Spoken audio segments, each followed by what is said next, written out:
right, so today we're diving into the art of war. Okay. Have you ever Yeah. have you ever really looked into it? I've heard about it a lot. Yeah, it's one of those, Yeah. like, you hear about it, it's Sun Tzu. Right. And it's like, oh yeah, he was like a general, and it's about Yeah. strategy, but like Right. we're gonna like really get into it today. And Awesome. it's interesting because we don't even know if Sun Tzu was a real person. Right. It's like this whole thing of like, was he real? Was this just like a pen name or like a made-up person? Right. Was it a group of people? Yeah. We don't really know. We don't really know. Yeah. So it's kind of cool. It's like shrouded in this mystery. It is. But what we do know is that it has been super influential in military strategy for like Oh, yeah. centuries. A long time. Yeah. And what's so interesting about it is that it's not even just for like military strategy anymore. Yeah. It's like Right. you can apply it to business Yeah, relationships. yeah. Like any place that you need some kind of strategy, Yeah. you can use the art of war. For sure. And it's one of those books that you can read and then read again and find something totally new in it. Totally. And today we're using the Lionel Giles 1910 English translation. Okay. So That's a good one. it's a good one.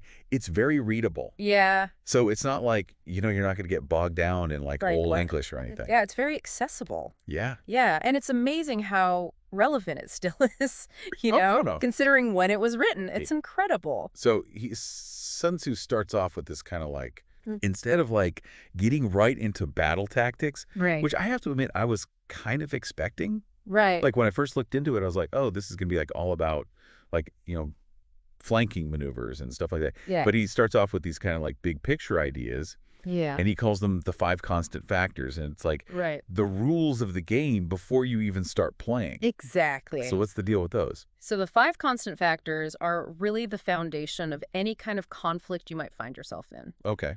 And that could be an actual war or just a disagreement you're having with a coworker. Okay. It's all about assessing the situation before you make a move. Okay. So like pre-game analysis Exactly. instead of just like 100%. charging in. Yeah, don't just jump right in. So the first of those factors is what Sun Tzu calls the moral law. Okay. And that's all about having your team on the same page. Yeah. Making sure everyone is unified, trusts each other. Because when you have that kind of alignment on your team, you're going to be much stronger. So like even if it's just like disagreeing on what to have for lunch, like that can kind of like Absolutely. weaken a team a little. It can create these little fractures that Yeah. can turn into bigger problems. Wow. The next 2 factors, heaven and earth, are all about really understanding the environment that you're operating in. Okay. So heaven includes things like the weather, what time of year it is. Are there any natural conditions that could give you an advantage or disadvantage? So even if you have like the most perfect strategy and then like a storm rolls in, that Exactly. changes everything. It can completely change the playing field. And then you have earth, Okay. which is all about the physical space. Oh, yeah. Distances, obstacles. Are there any strategically important locations that you need to control? So like the lay of the land. Exactly. You want to use the environment to your advantage as much as possible. Okay. The next factor is the commander, and this is where we get into leadership. Okay. So this is like what makes a good leader. Exactly. And Sun Tzu really emphasized things like wisdom, sincerity, courage, knowing when to be strict and when to be lenient. Okay. It's all about being the kind of leader that people will want to follow. Okay. So you have to inspire. Exactly. Yeah. And then finally, you have method and discipline. And this one is all about the more logistical side of things. So organization, efficient use of resources, clear communication. Okay. So even if your leader is amazing and you have a great strategy, if you're disorganized Yeah. or you run out of supplies, like It's not going to work. you're in trouble. It's like trying to build a house without any tools or materials. Right. It's just not going to happen. Okay. So we have moral law, heaven, earth, commander, and method and discipline. Yes. Those are the 5. Those are the 5. And it's almost like he's saying, like, before you even think about fighting, like, master these things. Yes. Master these and you'll be in a much better position to succeed. Okay. And this leads us to one of Sun Tzu's most famous and perhaps most misunderstood principles. Deception. Okay. He says all warfare is based on deception. Whoa. Okay, so that's, like, intense. It is intense, right? Fair. Like, forget playing fair. It's all about outsmarting your opponent. It seems like you could really take that the wrong way. You could, but it's important to remember that warfare for Sun Tzu wasn't just about physical battles. It was also about psychology. Okay. You want your enemy to underestimate you to misjudge your intentions so you can strike when they least expect it. So always be one step ahead. Exactly. Kind of playing mind games a A little bit, yeah, like a chess game where you're always thinking a few moves ahead. And making your opponent think you're going to do one thing when you're really going to do something completely different. Exactly. Wow. And this doesn't just apply to war. Think about business negotiations. Oh, okay. Or even just try and get your kids to eat their vegetables. Okay. Little bit of strategic deception can go a long way. A little white lie never hurts. Exactly, make them think they have a choice, when really it's broccoli all the way. That's good. But it's not just about trickery. Okay. Sun Tzu was also a huge advocate for meticulous planning. Okay. He said, "The general who wins a battle makes many calculations in his temple ere the battle is fought." So like before you even go into battle, you've already like played out every scenario in your head. Exactly. It's about mentally fighting the battle beforehand. Okay. Considering every possible outcome so that when you do engage, you're as prepared as possible. So you're not just reacting to what's happening. Exactly. You're anticipating and planning for every eventuality. Wow. That's Sun Tzu. Intense. Yeah.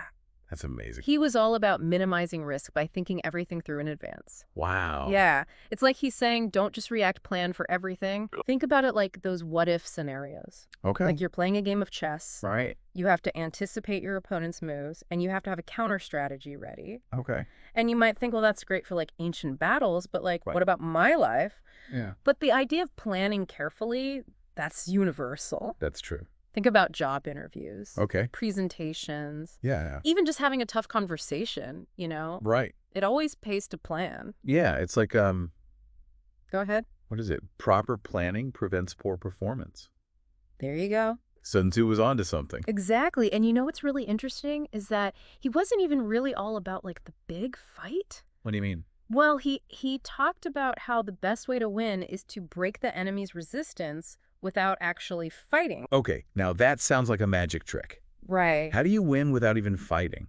Well, you think about it. Right. It's about strategy. It's about outmaneuvering, Oh. making the cost of fighting you so high that they back down before things even get started. So you're playing like 4D chess. Exactly. While everybody else is like checkers.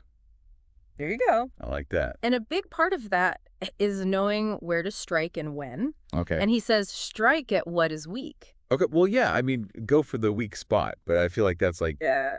easier said than done sometimes. Well, sure, because the real challenge is figuring out what that weakness is. Right. Exactly. And it's not always about physical weakness either. Okay. It could be a weakness in their supply chain, Okay. or like a flaw in their argument, Oh. or even just a moment when their morale is low. So you have to be like Yeah. observant and like analyzing the situation, looking for that like Exactly. crack in the armor. Yes. Be observant, analyze the situation, and look for that crack in the armor. Okay. And this all ties into another big idea from Sun Tzu, adaptability. Okay. He said, just as water retains no constant shape, so in warfare there are no constant conditions. So you can't be like married to your plan. You got to be willing to.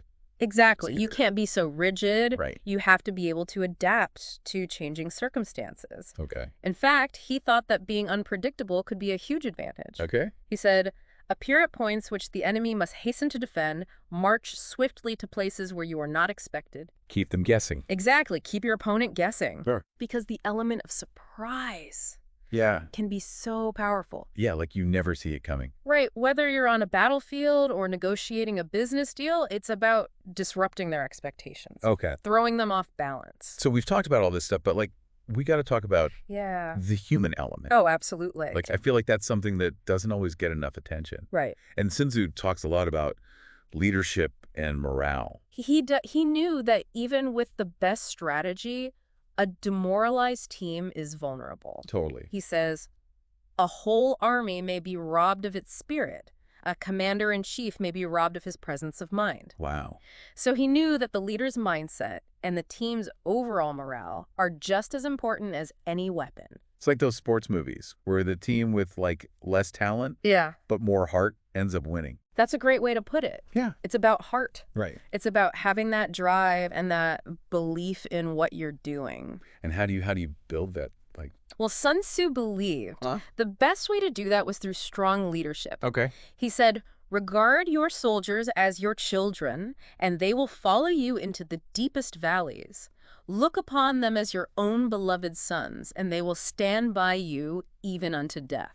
So it's like more than just like Yeah. giving orders. It's about like Much more. building that trust. Absolutely. Yeah. It's about fostering a sense of shared purpose, Okay. making sure everyone feels valued and respected. So you can't just be like Right. all business. Exactly. You have to care about your people. Okay. But it's not just about being Mr. Nice Guy either. Sun Tzu also understood the importance of secrecy, Okay. Even within your own. especially within your own ranks.